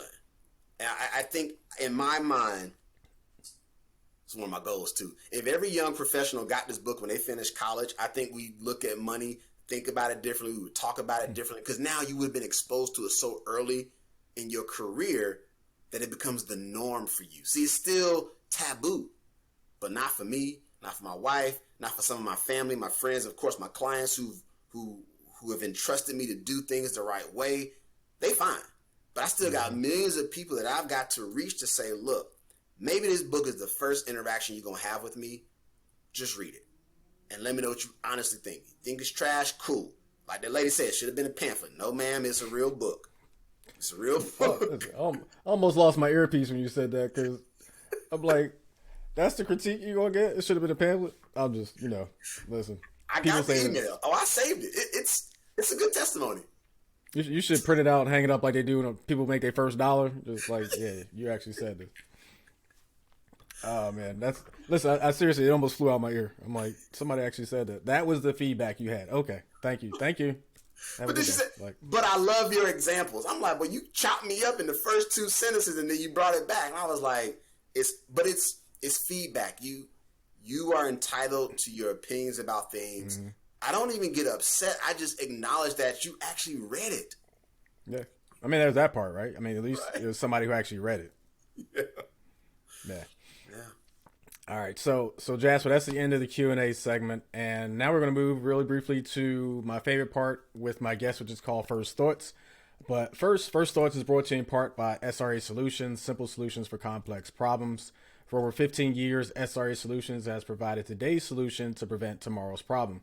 SRA Solutions will provide you effective, efficient, robust, and reliable business intelligence, application, website design, and PC support services. For more information, visit their website at www.sresolutions.org.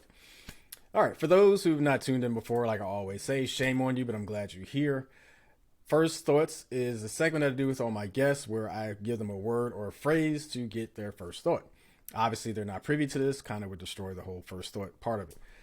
All right, Jasper, you ready for this? Let's do it. All right. And feel free, I usually wait till the first question to see how much you want to elaborate or not, but I'm just going to say it from now on. In the beginning, feel free to elaborate as little or as much as you want. Okay. All right. So first thought. If I say the word retirement to you, what's your first thought? Do it when you're ready. Okay. I like to throw a little softball one out there first, but go ahead, continue. Yeah, do it when you're ready. Do it on your terms. I mean, we're working kind of because we have to versus if we did the planning work, you could leave when you're ready. Mm-hmm. And you should, but most of us don't. Most people will not. So yeah. All right. So next first thought, and I actually saw this on your profile. I was curious about this. The 740 plus credit club. What's your first thought? Why aren't you there yet? My first thought, it ain't that hard. Yeah. Credit ain't that hard. But if we can get over those 740s, yeah, we're going to get these houses, we're going to get these cars, but we're going to pay a lot less than these people who will get you to that house for the 600, for the 680 score. You know, you get additional perks when you have better credit. And we talked about credit hacking. You ain't doing that with 500s. And granted, I know if you've gone through life, things might have happened, but credit is one of those you can keep fixing it. You can mess it up, you can fix it. Just get to a point where you're just kind of just flowing. I've not had jobs a couple of times, but my credit has always been the lowest it probably got was like a 760. People are like, how'd you do it? I just played the game how it's supposed to be played. I made my payments on time, all the time. My history looks incredible. So people take chances on me and loan me money because of my track record. That's it. Everybody needs to get there. If you're not there, what? Why? And then I'll say this, Dave, and at a certain point, credit ain't that important. It's not that important. If you are, I'll say, plus 65 and have gotten all your play toys, I don't care if you got a 300 credit score, because I suspect you got incredible assets by age 60, 65, where credit, you don't really need to borrow. You're borrowing because you just don't want to use your money to pay for something. That's fine with me. I'm all about leverage. But I think if you're still building it up and coming or just starting out in your journey, let's make that the barometer. Get over those 740. It used to be 7. I want all three to be over 740. Yeah, and sometimes I kind of follow up on the first thoughts, but yeah, for the longest time, coming out of college and coming home, I was, just out there doing stuff, and my credit hit like the 601, 605, like I got pretty low, right?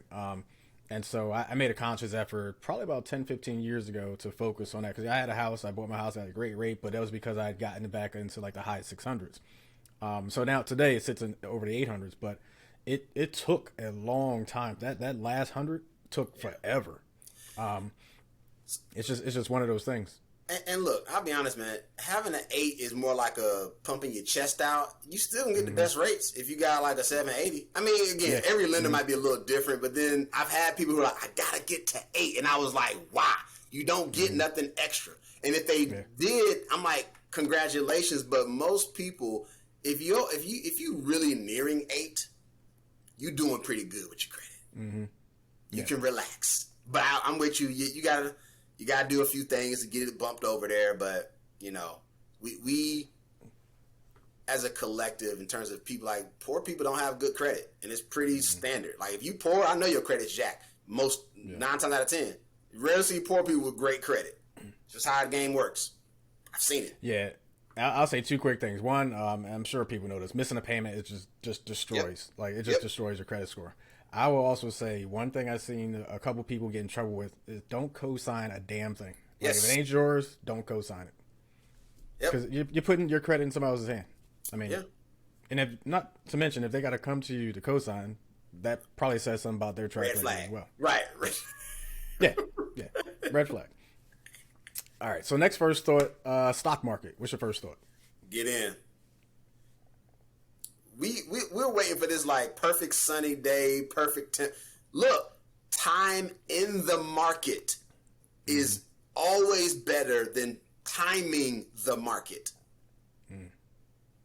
Time in the market.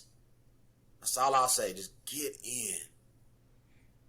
Get in. Yeah, I got a couple of stocks that have taken big hits with the whole COVID and post-COVID and all this stuff. I'm leaving right there. Like they'll come back. I ain't worried about it.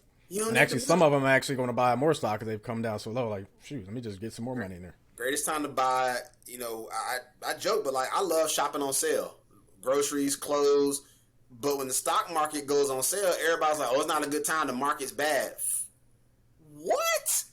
How do y'all think these empires are built? Yeah. Like people were saying don't invest in 2008, and those people ain't got no money right now. While everybody else is getting up in there.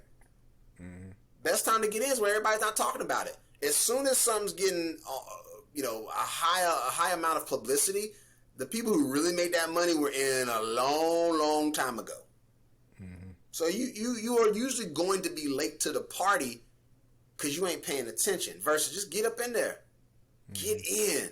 Stop making the excuse. Technology has afforded us easy ways to get into the stock market. You don't have a good excuse in my book because everybody in the hood got a smartphone, which means you got connection to the internet, but you ain't on an app buying something.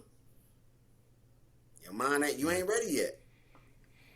Yeah, speaking of getting in, I wish I'd have got in on GameStop when they did that whole thing. I think that was earlier this year or whatever it was.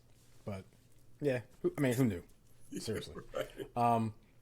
Next to last first thought, and I was hoping, so sometimes my first thought, the guest will kind of touch on the subject. I'm like, damn it, now I can't use the first thought. But you touched it, but you didn't mention it by name. So now I get a chance to mention it by name. So GoFundMe, what's your first thought?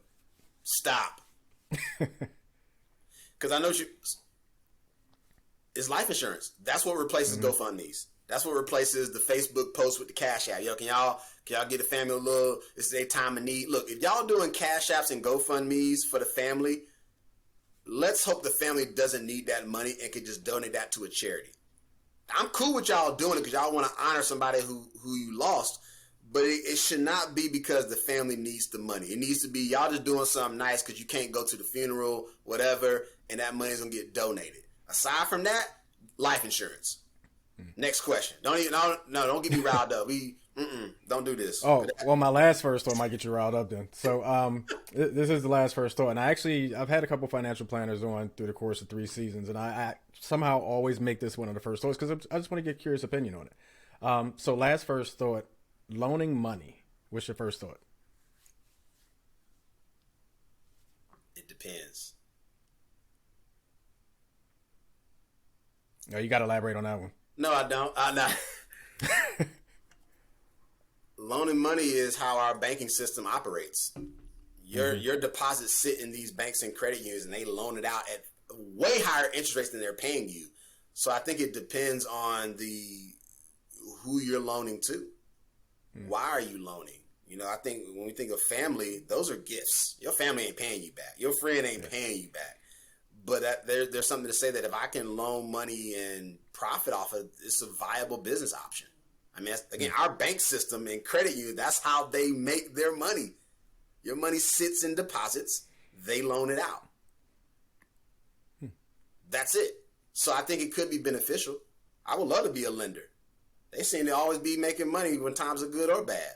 Average person, not so much, but yeah, I think it could be a very positive thing. I think it gets more of a negative kind of outlook or hot, shadow cast on it because most people think loans are bad because of student loans primarily. Nah, it's just the system we're a part of, but what side of the table are you sitting on? Am I pushing the paperwork to you or am I receiving it ready to sign? Makes a difference.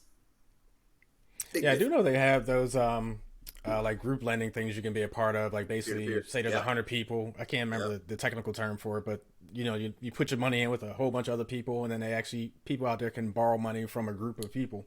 Yeah, it's peer-to-peer lending. It's like peer-to-peer crowdfunding. Yeah, it is a viable. I haven't done one yet, but I'm interested. Yeah, I'm on the same boat. I've looked at it. I'm like, I'm not gonna do it. And I looked at it again a couple months later, like, I'm not gonna do it. I'm like, 1-2%. What am I gonna make? It's kind of one of those things. But it's 1-2% I wouldn't have. So that's the kind of the pull and push I keep doing myself. But I'll figure it out one of these days. Yeah. But Jasper, I do want to thank you for stepping into Dave's head. We had an amazing discussion. Before I let you go, I want to give you the opportunity, as I do with all my guests. If there's anything you want to promote or talk about, feel free to do so now.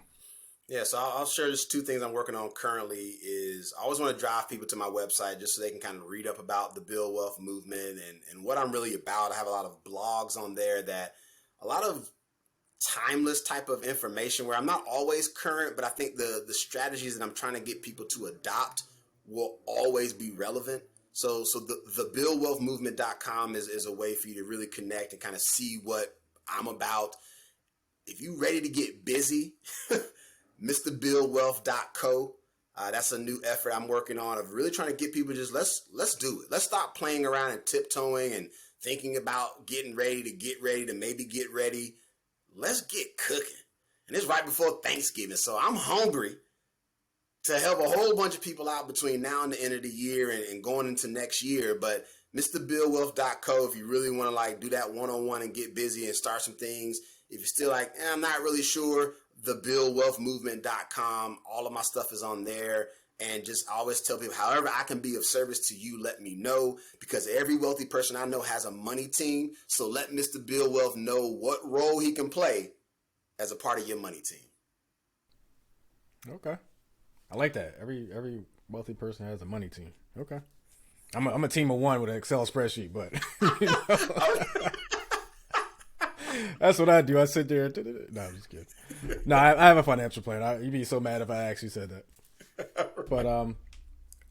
But yeah, Mr. Build Wealth. Check out his info. Great tips, great sites, great gems today. Jasper Smith, thanks for stepping to Dave's head, man. Thank you, sir. I appreciate you having me.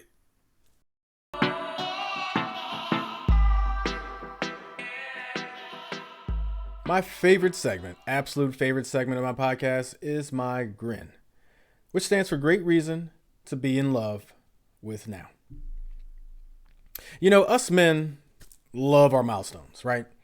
Climbing a mountain, racing a race, getting laid for the first time, right? Yeah. Turning 40, 50, like Dave's Head podcast. This episode just isn't the season 3 finale. It also again marks the 50th episode. So this episode's GRIN is me.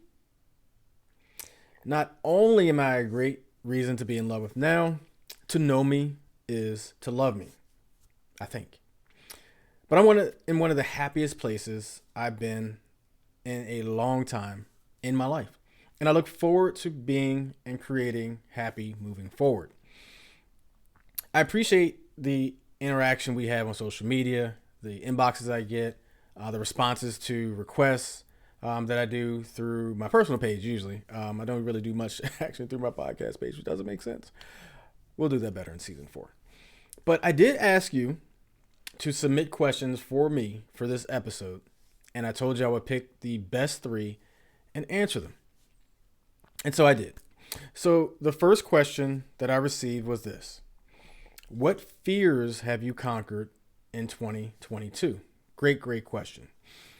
Now, normally what I would do with these types of requests, I wouldn't answer until now, but the three, once I chose them, I realized they were very deep questions for me. And so I needed to kind of get the thought process done before I answer them. Because normally I would just answer them spontaneously. Like, that's just how I am. I wanted to be raw and genuine. And this still is raw and genuine. But I wanted to give you a real raw answer that was thought about before recording. And so, in a very horrible way, the answer to this question is hospitals. I have a anxiety, like skin reaction, anxiety to entering and being in hospitals for long periods of time.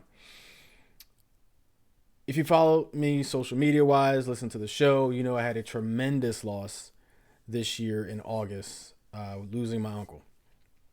Losing my uncle was a very, very, very hard blow for me.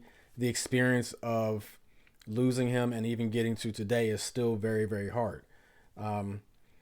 But in a very horrible way, what came from that experience of being there for him, first in the hospital and then the rehab facility, almost daily for a couple months as he slowly declined and then transitioned, kind of removed my innate fear and anxiety that I have. It's not necessarily a fear of hospitals, it's just anxiety with hospitals. I mean, if you think about it, unless you're going there for a birth, there is literally no positive reason to go to a hospital. My experience from a very young age was every time I entered a hospital, somebody was either very sick or dying. And so that became a part of my anxiety for hospitals. Even, the rehab facility. By the time that situation happened where he was transferred to rehab facility, I had pretty much released my anxiety walking to the hospital. I no longer really broke out. Like literally, I'm talking about like my skin would react to being in a hospital. And so just walking into a hospital or even thinking about walking into the hospital used to get my anxiety up and have the reaction before I even touched foot in the door. I know that this was a fear that I conquered because not long after my uncle passed, and I also talked about one of my very, very close friends, Chaka, passing a couple weeks later. What wasn't known was the very same day that Chaka passed, my high school football head coach passed as well. And so this was a very painful year in a sense. And full transparency, I was no longer that close to my high school coach. We didn't talk that much at all. I think the last time I saw him was many, many years ago. But those were three losses back to back to back. But getting back to the question of fear that I conquered, for my colonoscopy, so I scheduled a colonoscopy. It was actually already on the books before any of the deaths started. But when I get to the hospital for the colonoscopy and I did the prep work, and let me tell you, side story, the prep for colonoscopy is evil. I don't know who came up with this way to flush out your colon, but it's just evil. Nobody should excavate, and that's the word I'm using, excavate that much from their body in that short period of time. Just shouldn't do it. Fun fact, the person who did my colonoscopy said my colon was perfectly clean, perfectly well prepped. But anyway, so for my colonoscopy, I was very relaxed. I was making jokes with the nurses. It didn't even dawn on me really until I was wheeled into the room for the procedure that I was actually in a hospital. I'm like, oh, yeah, I'm about to start this procedure. Okay. And like, even as they're preparing to inject me with the, whatever the fluid was that knocks you out, I'm about to say formaldehyde. It wasn't formaldehyde. It was the Michael Jackson thing is all I can think of right now.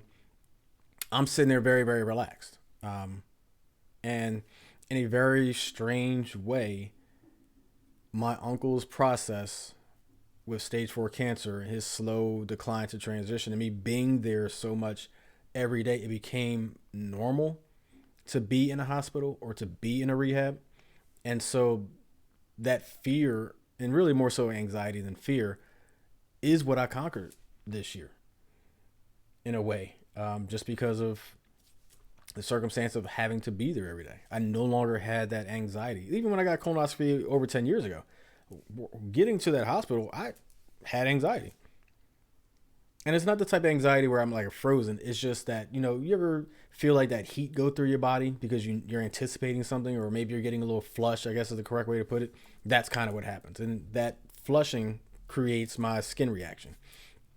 But yeah, so that's what I would say the fear that I conquered in 2022 was. So thank you for that question. Great question. The second question, what was your best life lesson in 2022?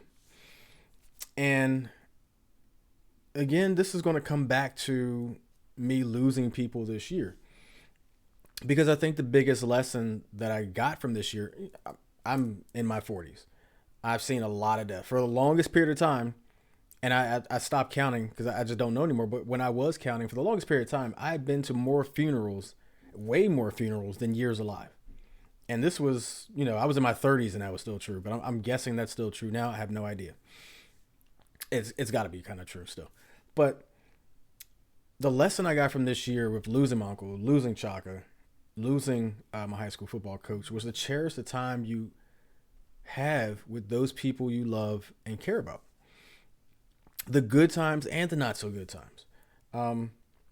You just don't know if that gathering you skip, or that forgotten phone call that you forgot to make, or that grudge that you have will cause you to miss moments you won't be able to get back. And, losing two very important people that I loved and cherished this year in my life. Now, while they both knew how much I loved and cared about them, but the same thought process is there. I wish that I had more time. I don't do regrets. That's just not how I operate. I don't operate with regrets. I operate in the sense that, the cards that I have on the table, those are the cards I'm going to play with, so to speak. And so it's physically impossible for me to be with my uncle or be with Chaka every moment of this year, not knowing that, they would not see, neither would see 2023. However, there are moments where maybe I was too tired, or maybe I just didn't feel like it, or maybe it popped in my head to reach out and then I got distracted with something and didn't reach out. Those types of thoughts pop into your head that, I could have had this conversation. I could have had that conversation. But the big overriding life lesson is, unless the grudge or the act that created the grudge is that bad, if you care about people, make sure you take whatever time you can to let them know. If it's a text, if it's a phone call, if it's a visit. I'm going to visit my mentor, one of my two mentors from high school. I'm hoping to later this week. At worst case, it'll be next week. She's up there in age. And so, I know as a person, my time with her is limited. At some point in the next 20 years, hopefully, it's that long. But I'm realistic in that it's probably not. My time with her has a finite window. And so I'm going to try to go see her as much as I can. The time that we have, we don't know. And so it's important that we cherish it. And I think even more important, even if we can't physically be with them, we can give them a call. Let them know, make sure they understand how much you care and love them. Because, once they're gone, you just can't anymore. You can look at pictures, you can listen to voicemails, you can, reminisce in your mind, but it's not the same as having that person comforted, knowing that you love and care for them, excuse me. So that's my best life lesson for 2022. Again, great question. Thank you. And the third and last question is interesting because it's talking about the future, and it's, what will you do differently in 2023? So thinking about this one, it was interesting because I know there's a lot of things I want to do in 2023. There's a lot of plans that I have. There's a lot of things that I have on my list to check off. But one of the things I think I'm going to focus on is being less comfortable. And so even to the point where I make myself uncomfortable. One of the things I'm going to do next year, and I'm actually going to start it on my birthday trip, is write a book. And Jasper talked about writing a book just because everybody has a book. That's not my reason for doing so. I have a story to tell. The book that I want to write, I have a story to tell. But it's a story of overcoming a lot of things. There's so many things I experienced that weren't positive in my life. And because I experienced those things, it's changed my mindset in the sense that I don't dwell on the negatives. I can't sit in a negative space for that long. And so every single thing that's negative that's happened to me, I've learned how to work around it, improve as a person from it, and still continue to be happy in my life, despite some really shitty things that's happened to me. But write my book. That's one of the things I'm going to do next year. Get good at my guitar.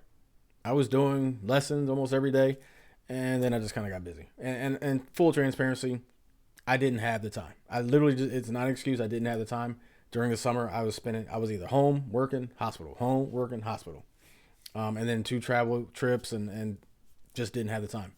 21 days make a habit. 21 days of doing something else, my guitar no longer was a priority. So work on my guitar. I want to force my own hand on some decisions. You know, they say forcing the hand sometimes spawns making a real decision. And there's some things I've either been waiting to make decisions on or hesitant to make decisions on. And I've got to shit or get off the pot, as they say. 2023 for me will be about short-term discomfort for long-term happiness. That's what it's going to be about. Because I think until you're uncomfortable or you feel uncomfortable doing something, you really don't feel it, if that makes sense. Decisions you have to make, you don't feel the urgency of those choices until you put the urgency in the form of discomfort. You don't step out on a ledge and say, I'm going to write a book for the first time unless you get pen and paper and start writing. I can't get good at a guitar if I don't practice. You know, now that I'm retired from football, my passion can shift somewhere else. I love guitar. I love acoustic guitar. I've always wanted an acoustic guitar. The sound in an acoustic, acoustic. I'm not editing this one either. Last episode, I had a big tongue twister. We're going to keep this one. Let's try this again. The sound an acoustic guitar makes, to me, is magical. It's a beautiful thing. I go back to thinking about Desperado, the movie with Antonio Banderas and what's her name?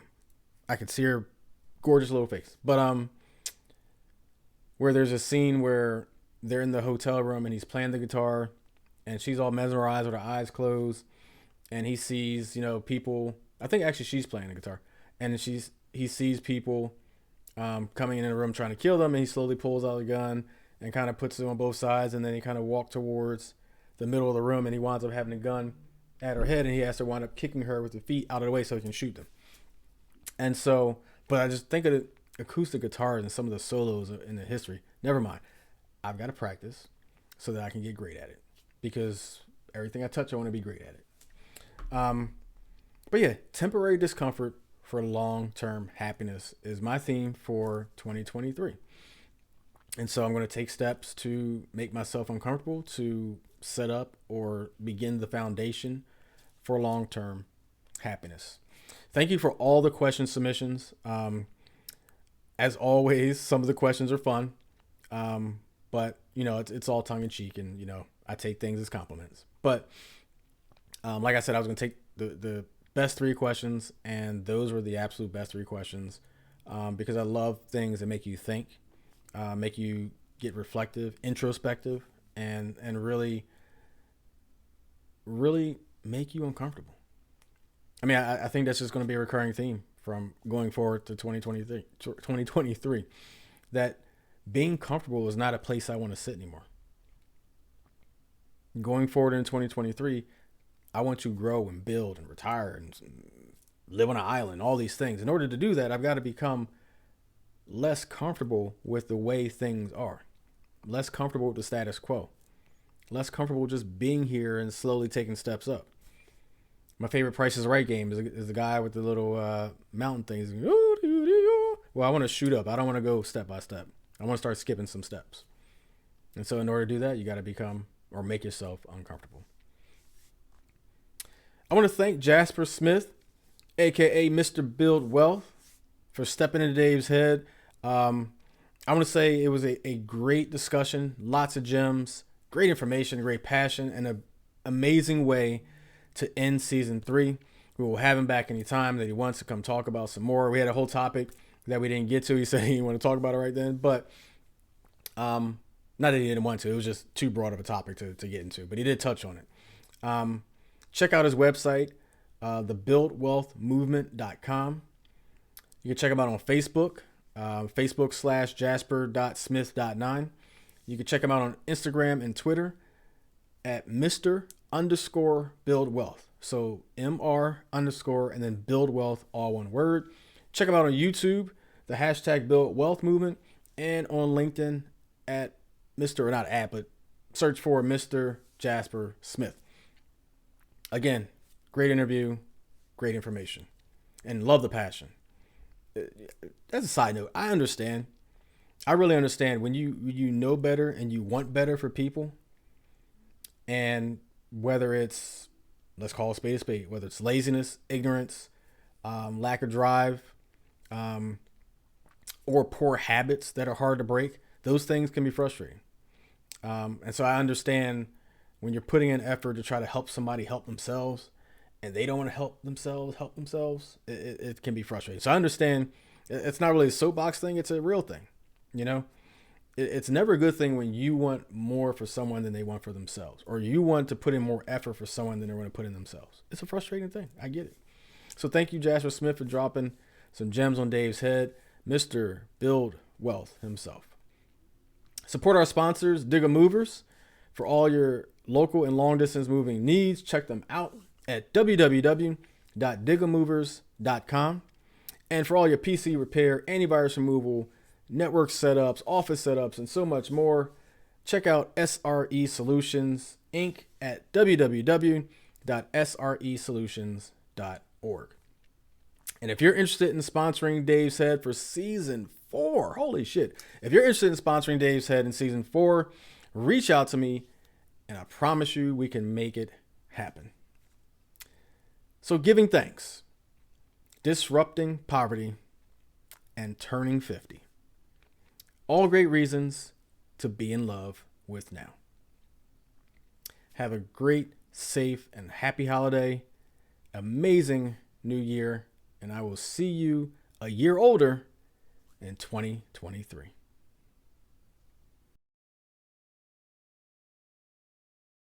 That's all for this episode of Dave's Head. Follow and feedback on our Dave's Head Podcast Facebook page, on Instagram and Twitter at Dave's Head Pod. Subscribe and give your sentiments at Dave's Head Podcast on YouTube, and listen on your preferred podcast player at anchor.fm/Dave's Head Pod. For more information on all things Dave's Head, check out our website at daveshead.card with 2 R's.co. Episodes premiere on the 2nd and 4th Fridays of the month. Thanks to all my headers for tuning in, and remember, enjoy life because life should be fun. Take care.